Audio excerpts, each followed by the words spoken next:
Stay tuned for more. Well, the fans believe that we will win, but the USA men's team seems different. Find out why in sports.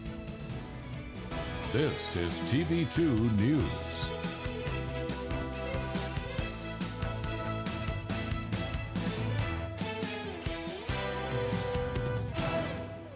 Hello and happy National Fast Food Day. Welcome to today's Flashcast. I'm Alex Taylor. And I'm Macy Kittleberger.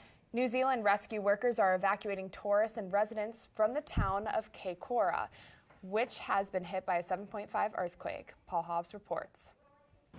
Make no bones about it, it's moving day. And it's full noise. We will knock the top off this if all goes planned today. Around 600 remaining tourists want out now. I just want to go home now, which is unfortunate. And they're getting their wish. The Air Force continuing to provide the air option. And this morning, the big people mover, the Navy's Canterbury, sailed in. We're on the wait listing for the helicopter or the ship, whichever comes first. So I think the ship will be my way out, hopefully. You can certainly feel that there's a lot of momentum. People are feeling a lot better and a lot stronger and can see the support that's pouring in. The lines formed early for registration. It's a lot more relaxed than yesterday. I think people are very happy to be leaving. The number on their hand, the passport out of the earthquake zone. I was here for after a period of recovery. Former British policewoman Claire Borlase left the force due to post-traumatic stress. And then I get thrown into this, so I've probably got a period of rehabilitation to go through again now. Kaikoura's South Bay was soon inundated. Navy ribs, along with the Coast Guard, ferrying evacuees out to the Canterbury. We can take up to 760 guests if we have to. But it was 12 at a time. This would be the last hurdle for these beleaguered tourists, climbing up the Canterbury's rope ladder. I was on the rib following my wife, so I was able to get pictures of Susan going up the ladder, so I think that would have been more than $150 on a tour. The Canterbury had planned to use its own landing craft to transport evacuees to the ship. It can take 100 people at a time, but big swells have made that too dangerous. On board, this would be a no-frills service, but with plenty of Kiwi hospitality. It's fairly austere, as you can see, but most people seem pretty happy. They've come on board with food, water. As you can see behind me, it's only mats on the floor, but they're watching a bit of TV. We didn't have the cruise down, but now we've experienced it. I think everybody should enjoy it. Yeah. Next stop, Littleton. Well, I've been pretty happy. We've had some pretty mild temperatures for November. Can we expect them to continue? Jacob Thompson has more. Jacob? Thank you, ladies. Weather. Such an interesting thing, such a fun thing. Let's start off with today. In the Northeast Ohio area, we got Cleveland at 51, 44 in Worcester, 51 in Sandusky, and 45 in Mansfield. Take a closer look over here into the Kent weather. Here we go. Kent weather. 47, partly cloudy, still very sunny for the day, and winds moving close to 10 miles per hour.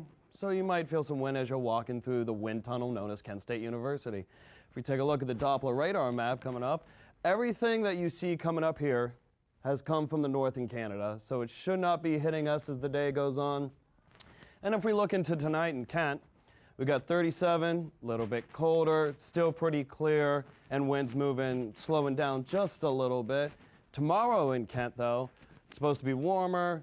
We got big, beautiful sun coming up, 62, winds moving 5-6 miles per hour. And then if we take a look at the 7-day forecast coming up here, this is where it gets interesting, and this is why I love doing this. We got 62 and 70 on Thursday and Friday, and then here comes the snow and the rain, and it gets colder as the weekend goes on. And then as we start up into next week, the temperatures come back up. It's November, weather's changing all the time. That's all I have for today. Tune in at 6 o'clock for all the updates and more. Macy? Thanks, Jacob. President Obama took his last trip abroad to Athens, Greece, where he was the first U.S. president to visit in 17 years. He came to discuss the nation's debt issues and its program for admitting refugees. President Obama was questioned about Donald Trump's victory and his plans for the U.S. going forward.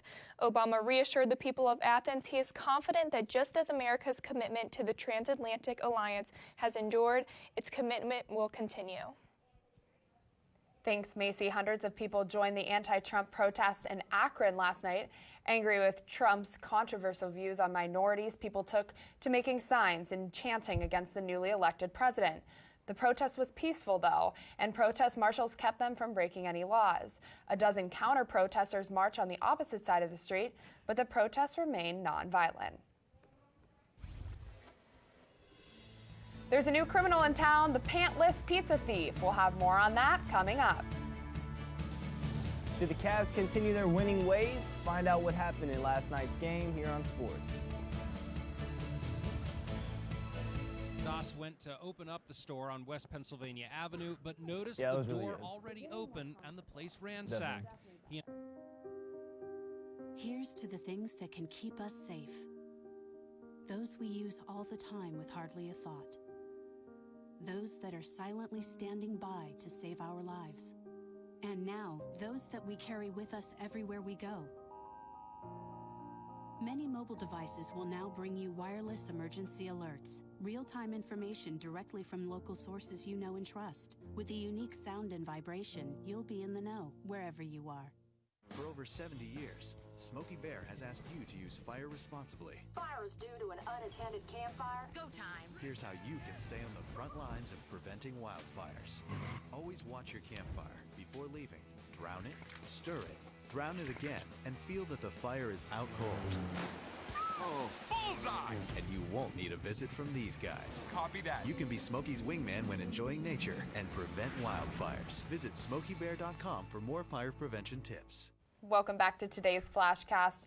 19-year-old DeMonte Graham, who was convicted of shooting and killing a Kent State University student, has been sentenced to death row.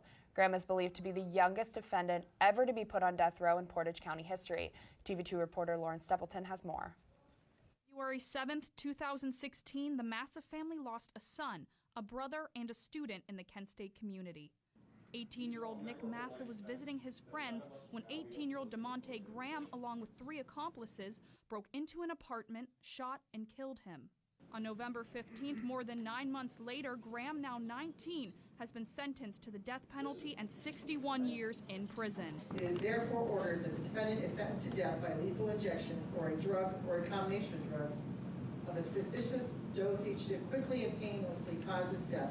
In the audience, family members, including Nick's mother, sisters, and father, some who even spoke on the former Kent freshman's behalf. This is something I cannot fix, and it's tearing me apart. My family is devastated. We have lost the ability to trust in life as we once knew it. Nick embodies everything that I aspire to be. He embodies everything that I want my students to be. I have and never will know another person with such a genuine love for life and optimism about the future. Nick's father, Joe, spoke to me after the sentencing on his son's legacy and if this means closure for his family. Yeah, it gives us some closure. It's nothing will be the same. Nothing's going to bring our son back and my girl's brother back, so. Nick's father also says that to his knowledge, Graham had a warrant out for his arrest and was not supposed to be on the streets that night. Nick's future is gone. Everything that we look forward to seeing is gone. It doesn't even matter anymore. I mean, it just hurts to know. I mean, Nick was my best friend, and he had a lot going for him. I mean, I'm as proud today as I was the last day I saw him. I'm Lauren Stapleton with TV2 News. Well, did USA drop the ball last night? Sports anchor Adam Tomlin joins us now with all that and more. Adam? Thanks, Macy. The U.S. men's team looked shaky to say the least in last night's World Cup qualifier against Costa Rica. With 2 losses now in the books for the U.S., a World Cup appearance is looking all the more doubtful. Let's take a look at the highlights.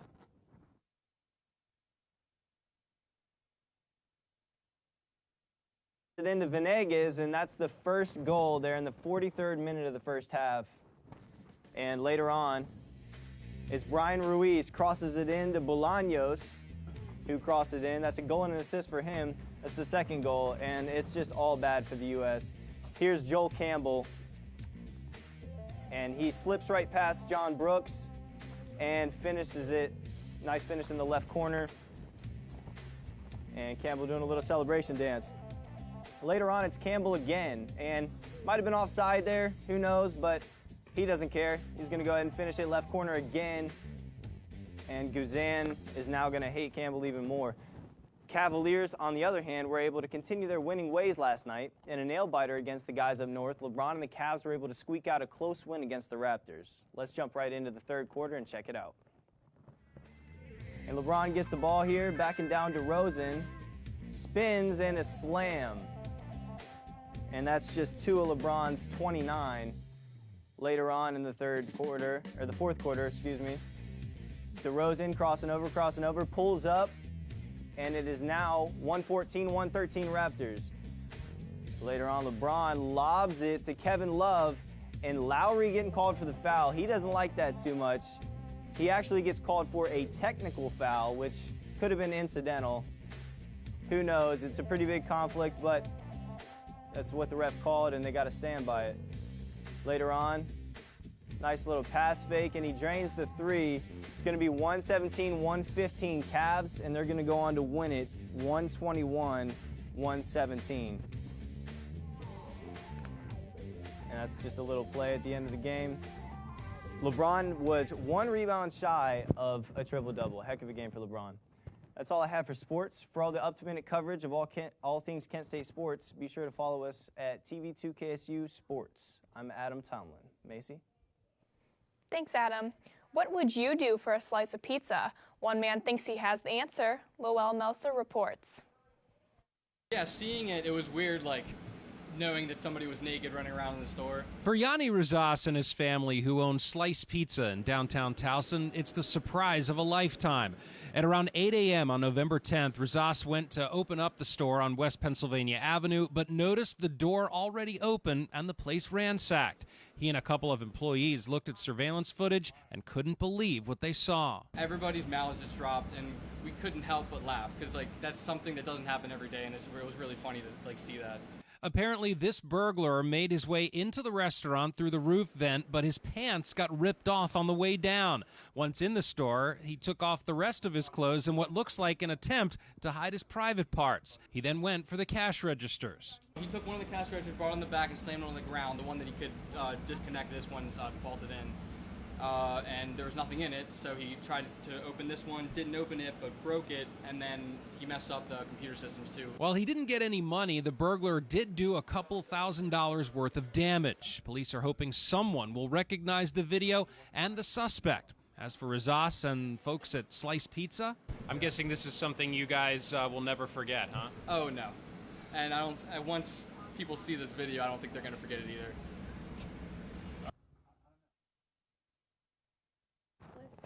Thief. What do you think? Would you have hidden some vents for some pizza? Oh, I would have kept my pants on. Oh, good. I'm glad to hear it. Well, thanks for watching today's Flashcast. Be sure to tune in to TV2 News tonight at 6 for updates on all these stories and more. And be sure to tune in tonight at 9 for an all-new episode of KS Universe. I'm Macy Kittleberger. And I'm Alex Taylor. Have a great day, Portage County.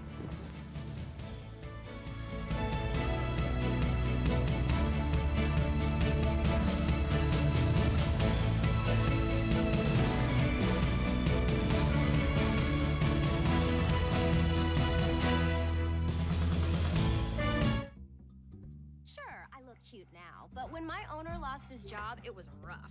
I was living on the street, and one night, me and this Cocker Spaniel got into it so bad, I wound up looking like an ice cream cone. I cried a little bit, but thankfully I got rescued, so I'm running, I'm jumping, all back to my old self, and I'm ready to give unconditional love, even if you put a lampshade on my head.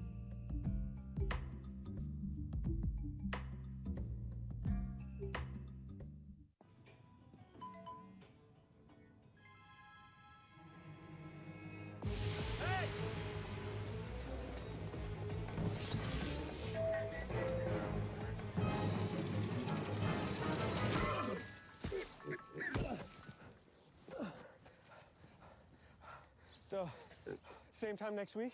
Well, of course. Put away a few bucks, feel like $1,000,000. For free tips to help you save, go to Feed the Pig.